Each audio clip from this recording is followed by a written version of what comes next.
Why do the worst people seem to succeed? The Bible has the answer. Have you ever watched the worst person win and felt your faith flinch? Not because you don't love God, not because you're weak, but because you're exhausted from seeing liars get promoted, cheaters close deals, and cruel people walk around like they're untouchable, while you're sitting in silence, holding it all together, wondering if doing right is costing you everything. Here's what I need to say in the first 10 seconds, and it might shock you. What you're calling their success may not be God's favor at all. It may be God's warning, because some people don't rise because they're blessed. They rise because they're unchecked until the end exposes what the moment hides. And the real danger isn't that they're winning. The real danger is what their winning starts doing to you. It tempts you to lower your standards, to doubt your obedience, to quietly ask, so is righteousness even worth it? A man in the Bible asked that same question until one moment changed everything. He said in Psalm 73:17, "Then I understood their end." Stay with me. In the next few minutes, you're going to get one lens shift that brings your peace back and keeps you from trading your soul for shortcuts. And if you want more messages like this, that steady your heart when life feels unfair, subscribe to God's Whisper now, because you were never meant to fight these battles alone. 1. Asaph and the comparison trap. Asaph wasn't distant from God. He wasn't a casual believer. He served in God's house. He worshiped. He prayed, and still, he reached a moment where his heart almost slid off the road because he looked around and saw arrogant people thriving while he was carrying pressure. He watched the wicked laugh easily, spend freely, sleep peacefully, while his obedience felt like it came with more weight, not less. And that matters because it means this struggle doesn't make you weak. It makes you human. The question isn't whether you feel disturbed by injustice. The question is what you do next. Because there's a line you cannot cross, letting comparison become your compass. Comparison doesn't show up as a loud decision. It shows up as a slow poison.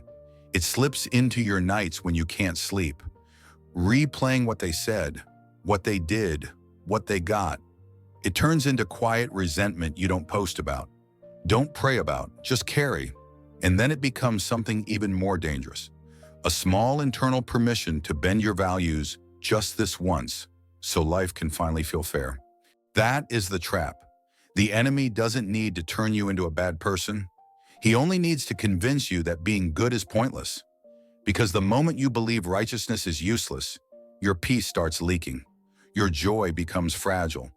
Your faith turns into a question mark. Be honest. You scroll past their highlights, their promotions, their celebrations, and something in you whispers, maybe I'm the one doing life wrong. That's exactly where Asaph almost lost his footing. But the rescue didn't come from them changing. It came from him changing the lens. He stopped staring at what they had now and began to see where their path was leading. And here's the warning you need to hear before we go any further. If you don't change the lens, you'll eventually change your character. 2. Judas and the lie of shortcut success. If you want to see how dangerous quick success can be, look at Judas. He wasn't far from truth. He was close enough to touch it, close enough to know better. And that's what makes his choice terrifying. When the pressure rose, he didn't choose patience.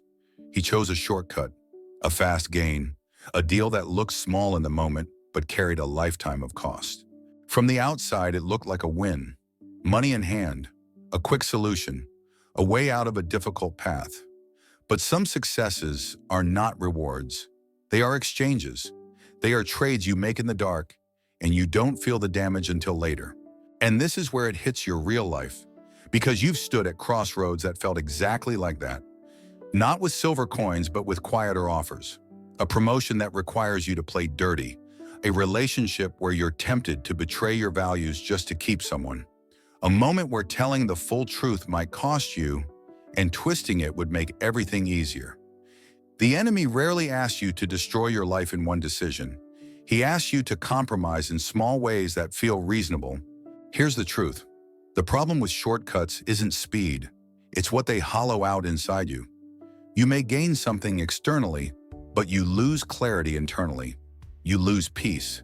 You lose the ability to look in the mirror without making excuses. That's why the Bible never calls it blessing when it requires betrayal of the soul. Judas teaches this hard lesson.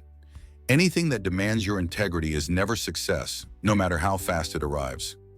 Fast money is loud, but a quiet conscience is priceless. 3. Haman and the trap of pride. Haman's rise was dramatic. Status, influence, applause. He loved the feeling of being above people, the rush of watching others lower their heads. But beneath that success lived a hunger that never gets satisfied. Pride, the need to dominate. The belief that being higher meant being untouchable. What Haman didn't realize is this: pride builds its own noose. The very position he climbed became the stage for his collapse. The trap he designed for someone else became the trap that ended him. Because pride doesn't just ruin people eventually, it ruins them predictably. Here's the illusion pride creates. It makes success look permanent. It convinces people that power protects them from consequences. But pride doesn't remove judgment. It accelerates it. Pride turns every win into a louder dare, every applause into a deeper addiction, until the fall isn't a surprise anymore. It's the only possible ending. And you've seen this in real life. You've watched people win meetings by crushing others, humiliating coworkers, cutting people off mid-sentence, taking credit for work they didn't do. And everyone calls it confidence. But what you're watching isn't strength. It's a soul getting drunk on power. So yes, you may envy the ones who rise by stepping on people, by laughing at kindness, by treating others like tools. But what you're really envying is a throne without seeing the rope tied behind it. When you understand the end, you stop desiring the now. Because success built on arrogance always carries an expiration date. Sophomore 4, Nebuchadnezzar and God's timing. Nebuchadnezzar ruled an empire. He stood at the peak of power and spoke as if everything he had was his own doing. And for a while it looked like nothing could touch him.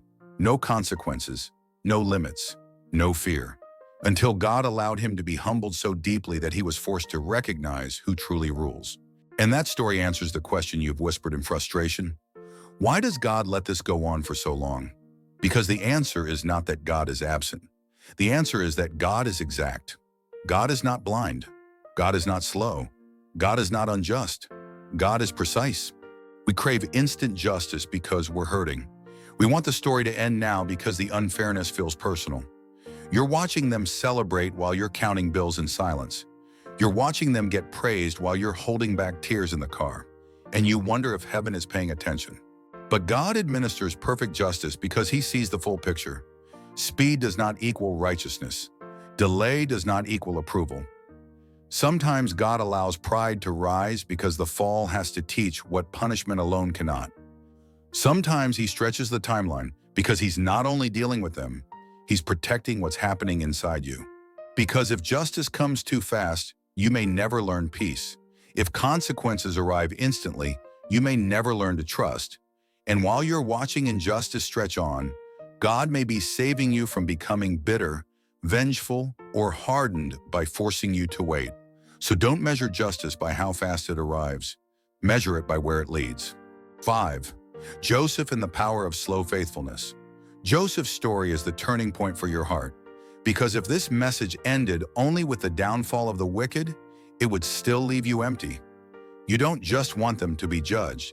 You want to know what God is doing with you while you're doing right and still waiting. Joseph answers that. Joseph did what was right and still suffered. He was misunderstood, betrayed, and then forgotten. His life looked stalled while other people advanced like nothing could stop them. But beneath the surface, God was doing something most people never see. He was building a foundation strong enough to carry authority without corruption. God was shaping a man who could hold power and still keep his soul. Delay was not rejection, it was protection. Character was being formed when no one applauded. Discernment was being sharpened when the door stayed closed. Peace was being rooted so deeply that success would never own him, and failure would never define him. Here is the truth you need to hear clearly. The wicked rise fast because they don't bother with foundations. The righteous grow slow because God refuses to place weight on something that would collapse. Some people get elevated quickly because they are willing to break. But God elevates slowly because he wants you to last. There are doors God keeps closed not to punish you, but to spare you. There are seasons where silence is safety. There are moments where waiting is mercy you don't recognize yet. One day looks like nothing. Then suddenly God changes the room. When you understand the end, you stop worshiping speed. You choose depth. You choose endurance. You choose a success that won't destroy you once you finally reach it. If you're watching this at night, tired of doing the right thing and feeling overlooked, place your hand over your heart. Let's seal this together. Some of us are exhausted from doing right and seeing nothing change. And tonight, God is not judging you for that exhaustion. He's meeting you in it. I refuse to envy what God did not authorize.